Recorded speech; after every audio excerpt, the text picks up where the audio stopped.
So obviously the Zika virus is on a lot of voters' mind. If you are elected to Congress, how much money should be appropriated to fight the virus from the federal government? And where does that rank on your list of priorities? We'll start with you, Mr. Lawrence. Well, you know, we currently suffer from a drug crisis in this state.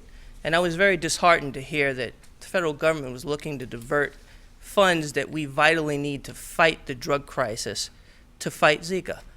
I'm not saying that there's not an issue there that we shouldn't be addressing, but we shouldn't be robbing Peter to pay Paul and sacrificing the lives of New Hampshire citizens who are struggling with drug addiction.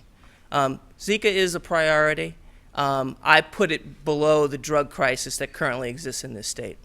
How much would you appropriate for it, and where would that money come from if it's not coming from substance abuse money?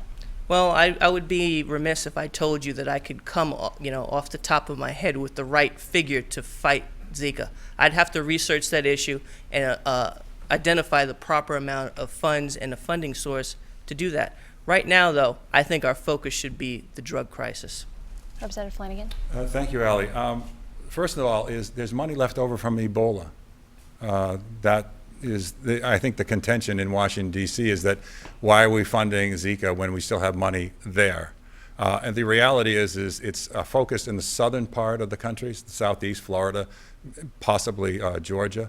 And I also understand that there's a vaccine that's very close to coming forward. So judging all of that, the fact that there may be existing monies and it's limited in its area, thank goodness it is, that it would be minimal amount that may be needed when you supplement it with the monies left over from Ebola.